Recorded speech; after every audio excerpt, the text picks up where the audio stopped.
Hey Jeepers, Pat here from Journey to Jeeping. And today we're going to get a little dirty. We're going to climb underneath and we are going to change the differential fluid. Before we get into that, don't forget to hit that like and subscribe button so you don't miss out on any future videos. Now that that's out of the way, let's get into this one. All right guys, so we're all ready to go. Very simple job. Basically, you need a little extension and your ratchet. That's it. That's all we're gonna have to do, and we'll head on over and show you how to do it. All right guys, so basically what we're looking at, this is your front differential. And as you can see, just try to steady the camera here for you. So here's your first bolt here, that's your upper. And if we slide this around, bear with me, you should see your lower right about here.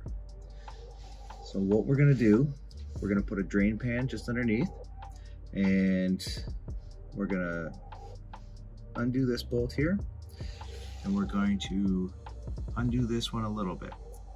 And that's just gonna help the fluid flow out of the lower. We're gonna let it sit and completely drain. And when it's finished, we're gonna put this lower bolt back in, and then we're gonna start filling with this top bolt here. So the fluid you wanna use with this is gonna be a 80 W90. And I did find it kind of tough to come by at the local automotive shop. So you might wanna check maybe just the dealership and pick up the stuff that's meant for instead of the aftermarket stuff. But if you can find it, good for you. I'm sure there's some good stuff out there, and do your research anyways. But I'm just putting in some very generic stuff today, and all I'm trying to do is just give it a good flush. I'm gonna dry with it for a bit, and then I'm gonna do this process again with some better quality stuff. This is just basically to clean out any sort of bad, dirty oil that's in there right now. So anyways, we'll get started.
So if you look at the bottom of this, that's looking pretty gross.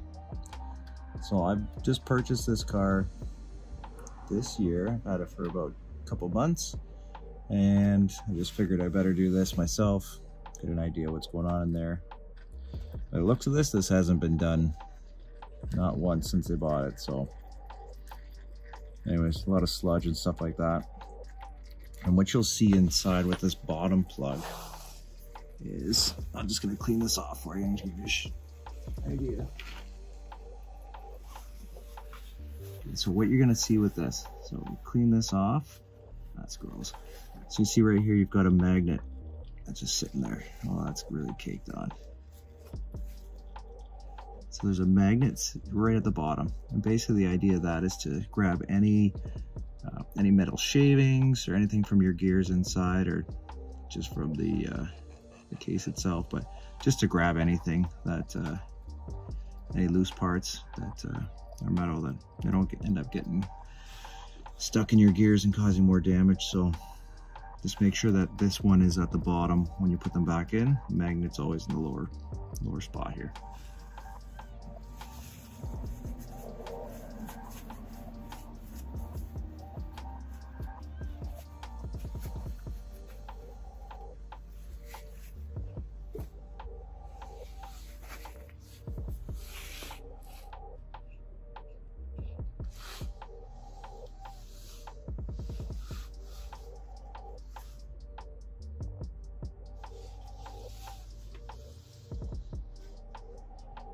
So now we just basically let it drain. We'll let it sit for a bit, let it drain out, and then we'll come back to it when it's all done.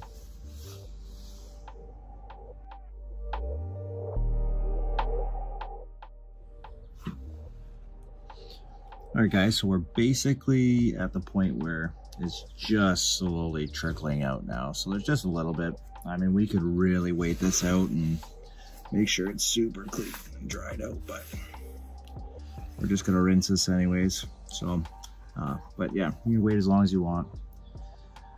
So what I like to do, first of all, is I will take a little bit of the oil and rub it around the threads, just to help give it a nice tight seal, keep it lubricated. So I'll put that one back in. Now when you're doing this, you want to use a torque wrench. You want to go to, it's about 22 foot-pounds of torque to tighten these up properly. Let's get that in, we'll start filling. Now you can see, I don't know how well you can see this with the camera there, but it's not very smooth. So there's obviously been a little bit of debris or some metal shavings in there, and over time just been kind of breaking this down and scratching it up. So there's definitely some stuff going on in there. So I'm glad I gave this a change here, but you can also see how dirty it was. Now this Jeep only has 100,000 kilometers on it, so it's 2016. It's got 100,000 K on it. I'm gonna assume that it hasn't been changed at all, but the manufacturer suggests 90,000 kilometers is when you do this service. So, I mean, that's pretty dirty for only being 10,000 kilometers over, or something like this. So, I don't know, it's definitely worthwhile just getting it done. I think the stuff that I got was about $8 a bottle. Not overly expensive. I wouldn't run with it all the time. Like I said, I just bought this just to go through this process and just kind of rinse this out. I'm gonna go to the dealership and get some good stuff. But anyways, I just wanted to give this a good clean. But anyway, so got that in. I'm just gonna give that a quick little snug, and I'll go through I'll tighten it up with a torque wrench after, but just wanna give this snug here, and then we can go through the process of filling this up. And I think the one thing to mention is don't over tighten it, because I don't know if you can see on the threads. I'll show you the other one. It's doesn't really look like there's a stop to it, so I feel like if you really strong arm that, you're gonna fire it right through and have yourself a real problem. So that's just kind of hand tight, snugged up, and I will get the fluid and we'll fill it up. All right, so I got my oil. Basically, like I said, very generic, nothing great. Just using it to kind of run it through and kind of rinse out the excess dirt in there. And then I'm gonna go to the dealership and get the proper stuff. But this is more than okay to use anyhow. Anyway, so basically we've got this plugged up in the bottom, and all we're gonna do is we are just going to fill this until you see the oil starting to drip out of here. That's it, very straightforward. That's all we gotta do. You don't wanna overfill it. Once it gets to this point, then we're done.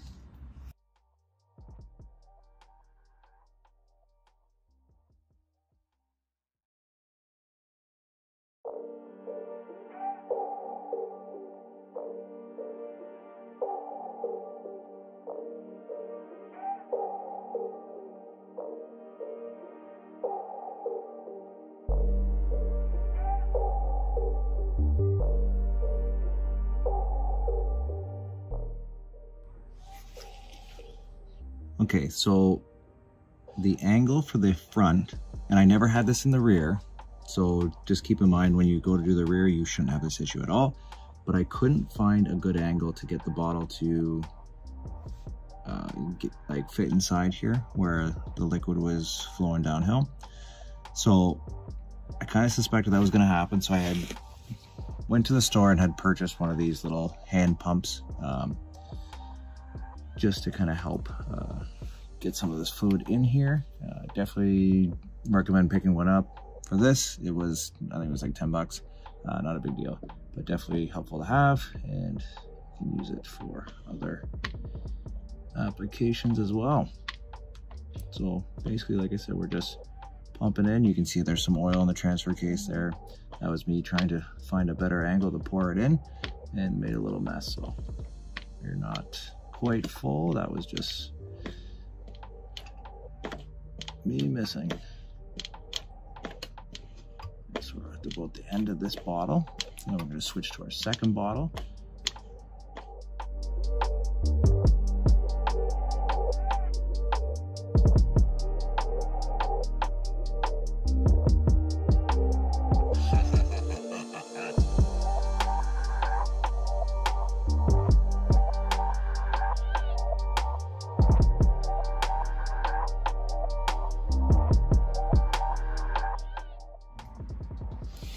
Okay, so you can see right now that it's starting to drip out.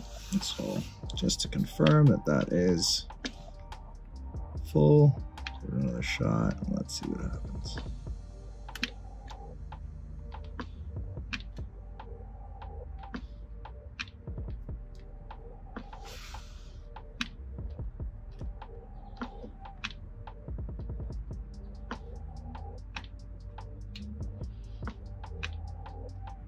Doesn't seem to be leaking anymore, dripping, so I guess they probably just got a little on the hose.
Okay, now that looks like it's full. Another shot. Yep, all right, so now that's full. You can see right here we got all the excess is starting to drip out, so we're good.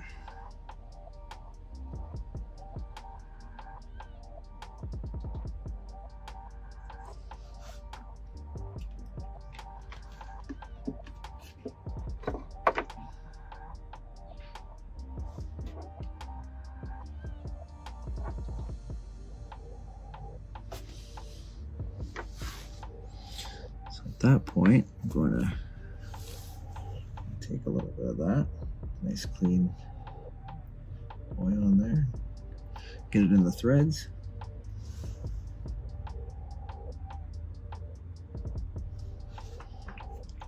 Turn this back in.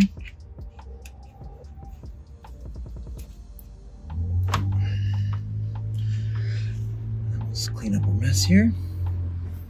And that's it. Pretty straightforward. We tighten up and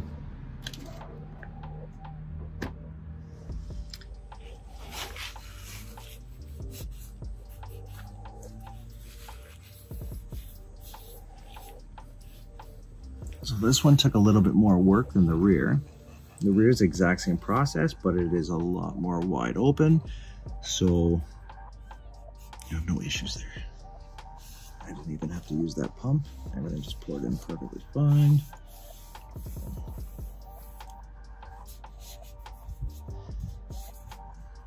So anyways, yeah, the rear, you just repeat this exact same process.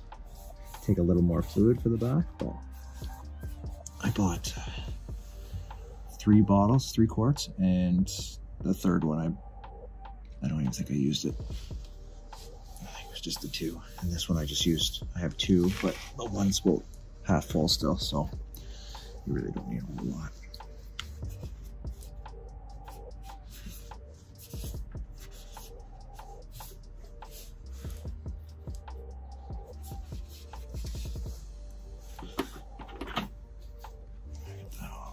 Cleaned up there. I'm just going to tighten up this bolt again, so snug it out.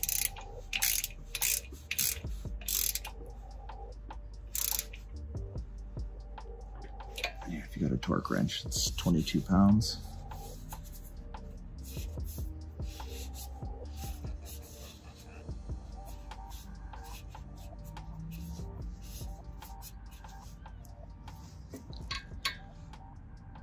And that's it. Nice and easy. Now when I went, the reason why I decided to attempt doing this myself was I went to go get an oil change because I was kind of running out of time. I didn't have much time to do it myself that day. And they had mentioned to me that it was due and they wanted $180 to do this just for the rear. So times that by 2. I think so far I've invested about $40 into this, and I've got both front and back done. And I mean, if you do it yourself, it's a little nicer to learn how to take care of your own vehicle and not rely on the shop to do it. So anyways, it's that simple.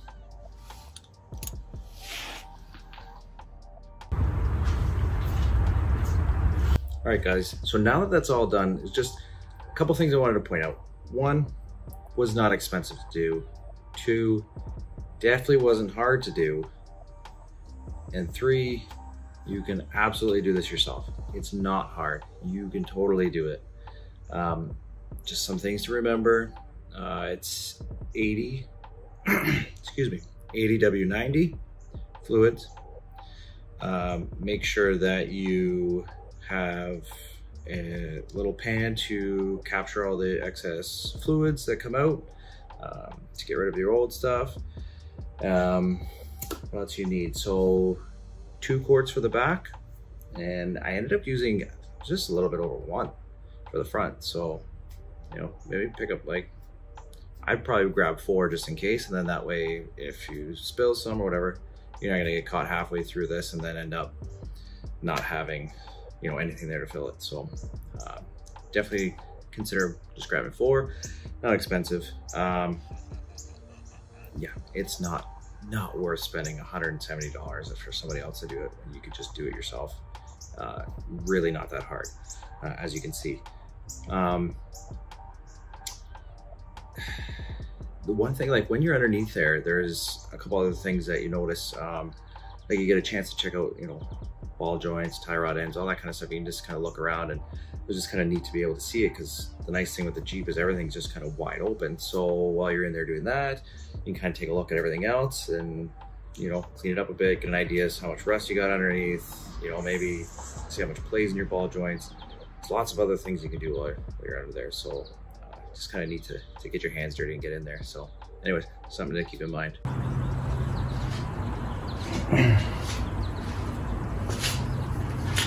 All right, guys, that's it for the differential fluid change. Hope you found it helpful. Anything that you run into, any issues or something like that, you know, maybe I didn't clarify on how to do something, or maybe you just need a hand with it, don't hesitate to leave a comment below or send me a message. I don't mind helping at all. But anyways, thanks for checking this out, and we'll catch you on the next one.